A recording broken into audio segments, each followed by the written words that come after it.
Je veux juste rendre grâce à Dieu ce matin. D'accord. Parce que j'ai une sale habitude. Dieu fait beaucoup pour moi. Et j'ai toujours été lourde. D'accord. Pour lui dire merci. C'est vrai que j'ai dit merci dans le secret. Parce que si je suis debout jusqu'aujourd'hui, c'est par sa grâce. Je ne me vante pas. Je suis une femme humble. Amen. Je ne connais jamais hausser les épaules, levant mes mains enfant. Je suis toujours humble. Et dans ma famille, les enfants sont allés jusqu'à me donner mon nom chargé. Je n'avais jamais compris pourquoi. Mais avec le temps, j'ai souvent posé la question à Dieu. Pourquoi on m'appelle chargé? Suis-je esclave de ma famille? Après, Dieu m'a dit non. Tu n'es pas esclave de ta famille. C'est comme ça que j'ai été faite. Je fais du bien dans ma famille. Mais en retour, j'ai toujours été rabaissée, humiliée. Maman, épouse, où est mon épouse? Viens l'aider.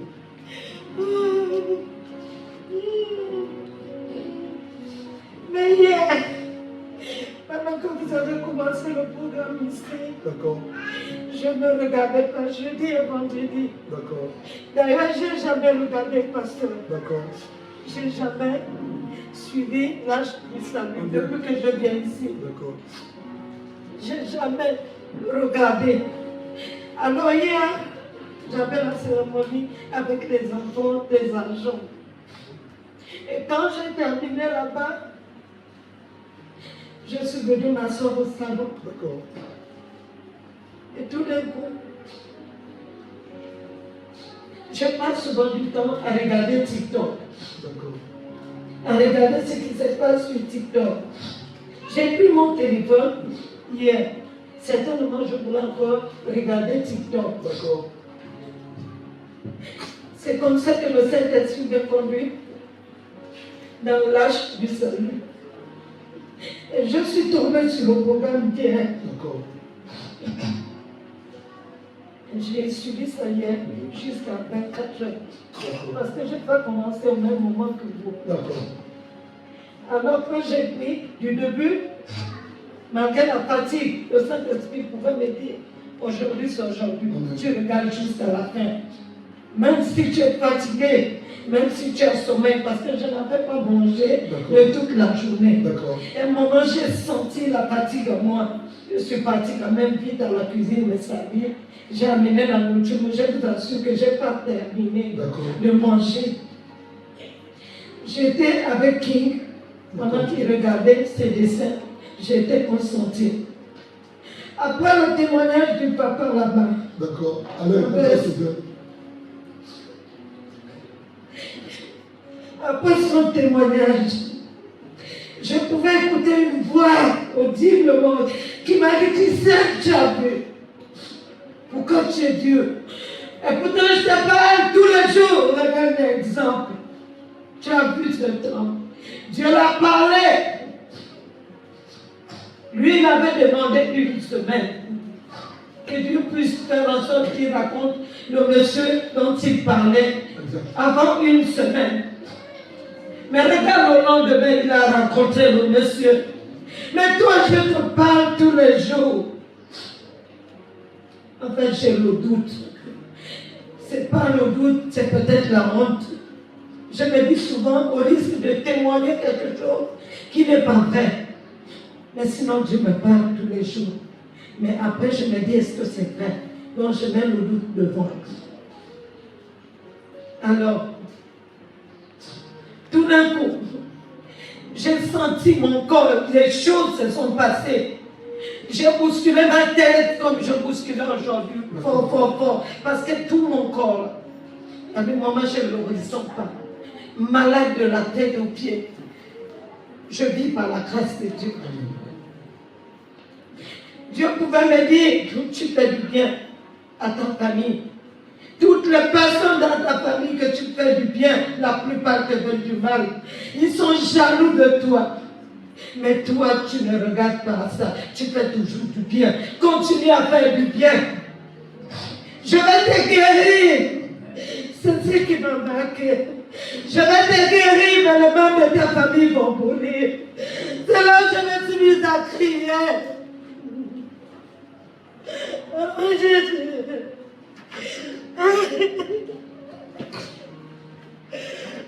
Ah, Dieu pouvait me poser la question, acceptes-tu qu'il tombe parce qu'il y aura des morts en série? Je vais te guérir, aucune maladie dans ton corps n'est de moi. On pouvait me dire hier, regarde, tu ne souffres plus de la sinusite. Tu ne souffres plus de ça. Et quand cette pensée est arrivée, la tête a commencé à cogner comme pour me dire que tu n'es pas guéri. Après j'ai dit non, je suis guéri. J'ai crié dans la maison. Je me suis rendu compte qu'il y avait quelqu'un derrière moi. C'était Sarah.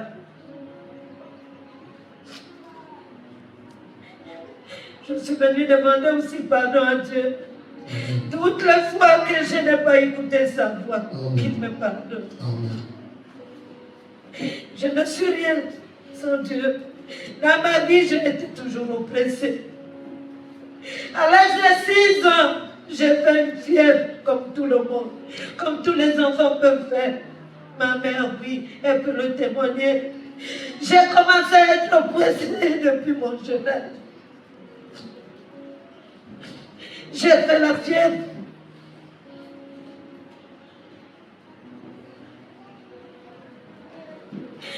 Je n'ai jamais connu l'amour de mon père géniteur.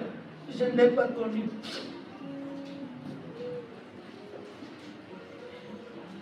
Tout d'un coup, j'ai vu mon bras et mon pied être paralysés. Ma mère m'avait prise et m'a mis dans l'hôpital. Le papa que j'avais connu comme étant mon père, le père de mon petit frère, était en prison.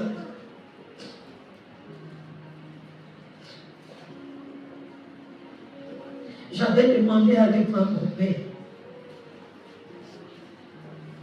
C'est après avoir vu mon papa que j'ai commencé à marcher.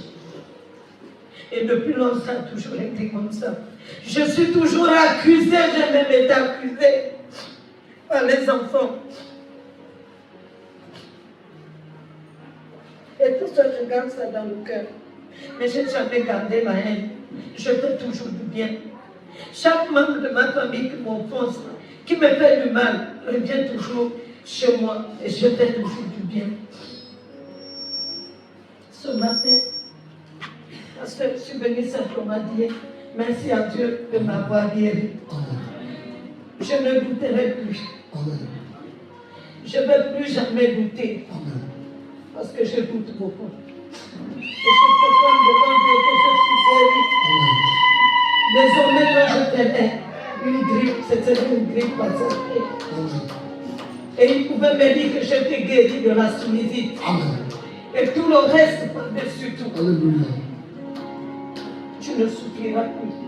Les douleurs des os, j'ai toujours mal. J'ai mal. Et malgré que j'ai mal, s'il y a un des autres qui se ressemble dans ma famille, je suis toujours la première à y aller. C'est tout ce que j'avais à dire. Alléluia. Donc, vous pouvez. Non, je vais même pas t'insulter.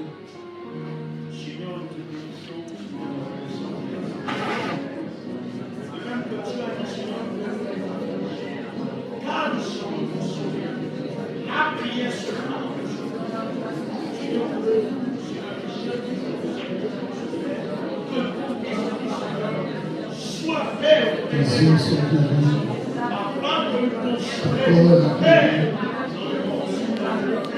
On est tout entier guéri. Cette sinusite est totalement partie. Je reçois la force, la puissance de Dieu La santé divine est ton partage. La santé divine dans tes os, dans tes artères, dans ta colonne vertébrale, sur ton crâne, dans ta mémoire, dans ton appareil respiratoire, au nom de Jésus. Je te remercie pour la vie, la victoire, la puissance, la sensibilité. Cet esprit de doute, d'incrédulité, la lâche au nom de Jésus. Continue de parler à ta servante, afin que véritablement, Père, elle te serve en esprit et en vérité. Bénis ses entrailles, bénis son travail, bénis son mariage, bénis son foyer, bénis son mari, bénis leurs enfants, leurs petits-enfants. Nous te rendons toute la gloire. C'est dans le nom de Jésus la prière. Amen. Alléluia. Est-ce que tu veux? On fait quelque chose. Prends ton smartphone. Tu vois le smartphone, non? On doit comment? Ton téléphone là. Ça, Android. Android, c'est ça, hein? Je vais me prononcer. Je dis quoi? Android, hein? On dit comment? C'est comme ça, hein? Ok, c'est très bien. Diffuser les enseignements. Nombreux sont encouragés et bénis. Ce que j'ai remarqué, Christian, c'est que tu as dit aujourd'hui. Nombreux d'entre nous qui sont bénis, encouragés, qui prient ici, ne partagent pas les enseignements. Ma fille, viens. Elle sait pourquoi que je l'appelle. Viens se faire à mes côtés, là, c'est ma fille. Je crois que c'est la quatrième jour que tu es venu de nous. C'est ça, non? Comment, où est-ce que tu me regardes? Là, je savais. Sur YouTube. D'accord. Tu es toujours connecté. Toujours. Chaque fois qu'il y a des enseignements, parfois le culte aussi. D'accord. Pourtant, tu priais pas ici. Tu priais où? À l'Alliance chrétienne. Mais tu étais toujours connecté. Toujours. Pourquoi? Parce que ça m'édifiait, ça m'enseignait à chaque fois. Amen. Et elle est là. Au séminaire, Dieu t'a fait du bien? Très bien. Acclame-le, Seigneur.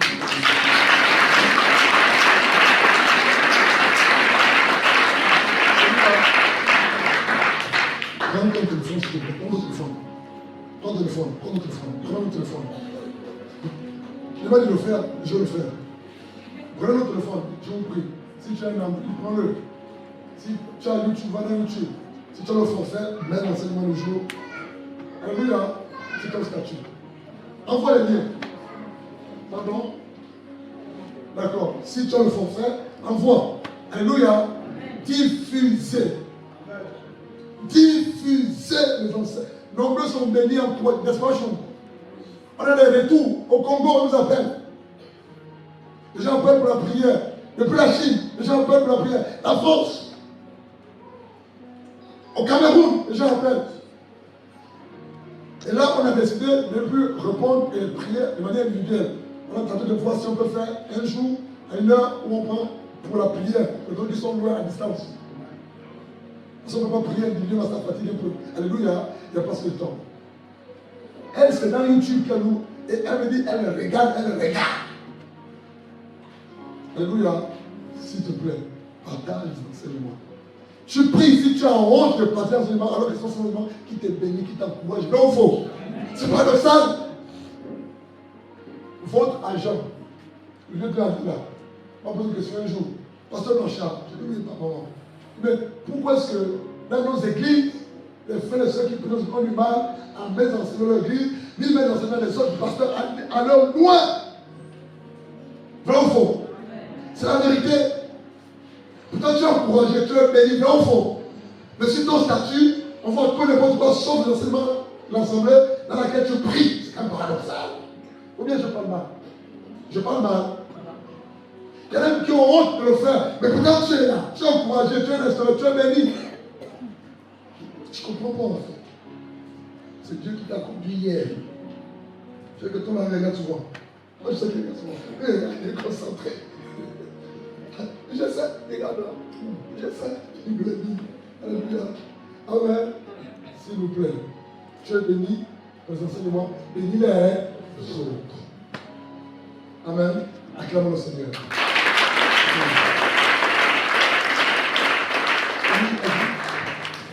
Là, tu regardes, tu vas terminer.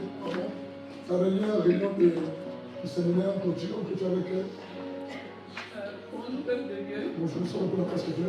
Moi, c'est la sœur d'Arc. Bonjour Marc. Bonjour. Je viens témoigner de la fidélité de Dieu D'accord. par rapport à mon accouchement. D'accord. En fait, quand j'ai commencé les visites, jusqu'à l'avant-dernière visite, tout était normal, ma tension était stable. Mais lorsque je suis allée faire la dernière visite, la tension est montée à 14. Donc c'était un vendredi, donc on m'a demandé de revenir lundi contrôler. Lundi, quand je suis allée contrôler, c'est descendu à 12. Ça, c'était la dernière visite. Maintenant, quand je venais aux enseignements, il y a une sœur ici, maman Annie-Flore. Donc, quand elle me regardait, par exemple, elle regardait mon visage, le visage s'enflait, les pieds aussi. Et une fois, quand elle m'avait salué, quand elle a touché ma main, elle m'a demandé en fait si ma tension est normale. J'ai dit, en fait, j'ai affiné avec les visites, j'ai fait la dernière visite, la tension. C'est vrai que c'était monté, et après, c'est descendu à 12. Et après ça, je suis quand même allée contrôler. Bon, je n'étais pas allée là où je faisais les visites, je suis allée dans un autre hôpital. Là-bas, quand je suis partie, un jour, c'était monté à 15. Je ne suis pas repartie là où je faisais les visites, je suis restée à la maison, je priais. Et un autre jour, là, c'est plus à l'hôpital que je suis partie, je suis maintenant allée en pharmacie. Là-bas, quand je suis partie, c'était maintenant à 17. Celle qui m'a appris les paramètres, en fait, elle a commencé à parler et tout, toujours négativement. En fait, moi, je me regardais pas ce qu'elle disait. Moi, je regardais juste à Dieu. Donc, je continuais de prier et tout. Et après ça, quelques jours plus tard, j'ai eu la pensée de... Bon, je voulais pas appeler papa pour un entretien. Et il m'a demandé de passer, j'étais venue. Quand on est venu, on a prié et tout. Il m'a même dit qu'au jour J, quand ça va commencer, tu m'appelles, à n'importe quelle heure tu m'appelles, on va prier. Quand ça a commencé, je l'avais appelé à 5h. À 5h, oui. Je l'ai appelé à 5h, on a prié. Il n'a même pas terminé la prière, j'ai coupé à cause de la douleur. Donc j'ai raccroché. Et nous sommes allés à l'hôpital. Avant ça d'abord, je devais repartir à l'hôpital parce que c'était monté. Je savais que si je partais, on devait forcément me garder là-bas. Alors que lui m'a dit, avant d'aller à l'hôpital, on doit d'abord prier. Et si ça commençait, on était à l'hôpital, je ne vais pas avoir le temps de l'appeler pour qu'on prie. Donc je suis restée à la maison jusqu'au jour J. Je suis partie. Quand j'arrive, la sage-femme que j'ai trouvée m'a pris les paramètres. Quand elle prend les paramètres, c'était à 18. Quand elle a dit 18, bon, elle a commencé à parler là. Quand elle a même dit 18, j'ai dit comment ça. Pour moi, ça m'avait étonné en fait. Comment ça 18? Donc je suis restée là calme. Et bon, Dieu avait tout disposé parce que j'avais prié pour que Dieu dispose tout. La personne que je vais trouver, elle aussi, elle était calme. En fait, elle n'a pas fait comme les autres, commencé à parler négativement. Elle m'a souvent dit reste calme. Je vais te. En tout cas, il y a un produit là qu'elle m'avait. D'accord. Voilà, pour stabiliser la tension. Elle m'a dit reste calme. Je vais te. En tout cas, faire ce qu'elle devait faire pour que la tension baisse et que j'accouche normalement. Sans complications, ce que j'ai fait, tout ce qu'elle m'encourageait. Elle m'a même donné, quand je suis partie, je n'avais pas de produit sur moi. Tout ce qu'elle avait utilisé comme produit, c'était leur produit. Elle m'a donné un produit qu'il fallait, en fait, pour qu'on appelle, pour faire le lavement, en fait. Elle m'a donné, elle m'a dit que si tu ne veux pas mettre, je vais t'aider à mettre. J'ai quand même pu mettre. En fait, j'étais calme. Ce qu'elle m'a demandé de faire, je l'ai fait. Elle m'a demandé tous les conseils qu'elle m'a dit, voilà ce que j'ai fait, jusqu'à ce que voilà, le travail a commencé. Quand je suis allée en salle d'accouchement, en fait, le jour-là, Dieu avait vraiment tout disposé. Elles étaient, je crois, elles étaient peut-être 3 à 4 sages-femmes, il y avait aussi le docteur qui était là. Donc tous m'encourageaient. Tu vois, il y a le docteur qui est là, il y a toutes ces sages-femmes qui sont là. Reste calme, tu vas accoucher normalement. Voilà, c'est ce qui s'est passé en fait.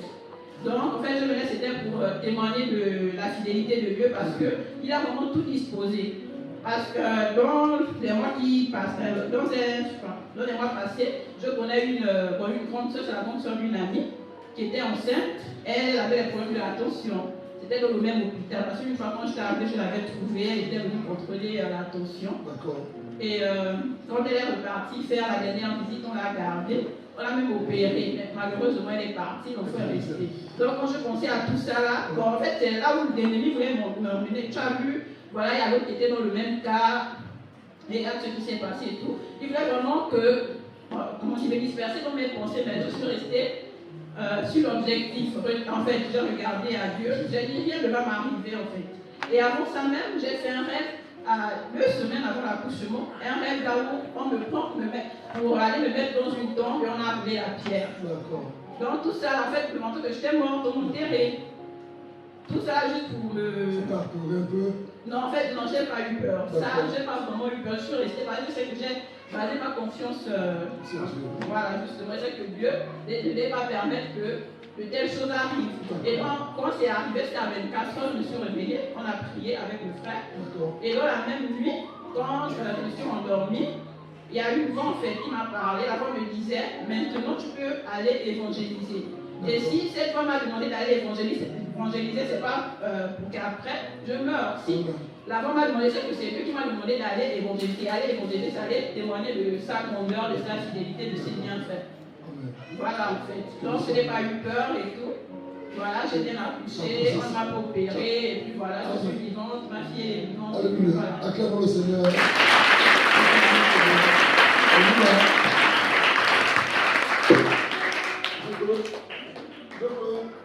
Comment ça s'appelle? Elle s'appelle comment? Salomé Triomphe. Seigneur, je te présente Salomé Triomphe.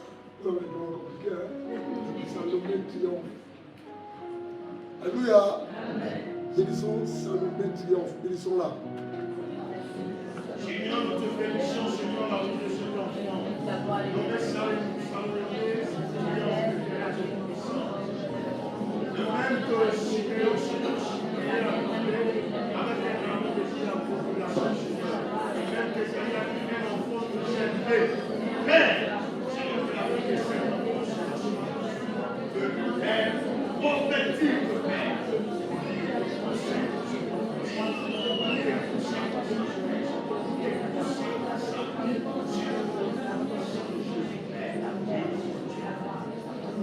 Alléluia.